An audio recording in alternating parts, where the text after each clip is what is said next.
So Scott, tell us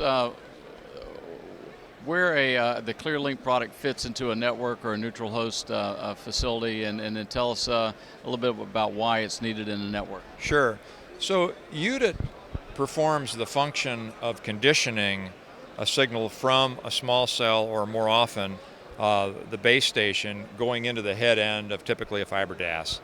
And it attenuates the high power from the base station down to the lower signals that go into that DAS, and it also is a natural demarcation point for the various carriers that would be sharing the capacity into a stadium. So for example, if you had Verizon, AT&T, Sprint, T-Mobile sharing a facility, each of these cards are band specific and can easily be added at any time to begin to add those carriers to the DAS head end. And maybe could you give us some examples of where you've seen these deployed? Right now, the both college and football stadium business is quite busy, particularly in the summer when the stadiums are dark and getting ready for the fall. I would say that in the enterprise market, we're seeing more large office buildings, hospitals, train stations, lots of large public venues. And what makes this product particularly unique in the marketplace? Well, the beauty of this is it has a GUI for a remote operation. So you can provide, from a security standpoint, provisions as to who has access to what portions of this, and actually control it remotely with the user interface on a PC or even your smartphone.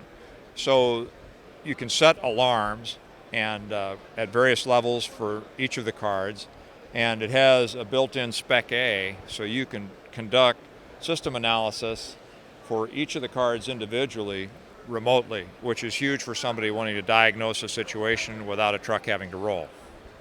So you moved into, CSI's moved into the active arena. Can you maybe talk about the installed passive business that you have and how you're able to leverage that to move into this area? Yeah, we have a nice following for our passive interface trays, and I think that business will continue for quite a while as people begin to use more active products across their DAS. I think that, again, the passive trays, they're set up once and you're not able to change. Obviously, they're hard plumbed. And so I think this is the future. And some of the carriers have even indicated in some markets that they want to try to move away from passives to go to this. But I think it'll erode over time. And what can you tell us about the future roadmap of this product? Well, I think that we offer an individual card for the various frequency bands that we carry. We offer it with N connectors and DIN connectors and SMA connectors. There'll be other features to make it more user-friendly. For foreign markets, we'll be adding more frequency band point of interface cards. We know what we've got to do for some of the new bands in Canada. Next year, the auctions are happening at 600, and we expect to service all those markets. Scott, thanks for your time. Thanks very much.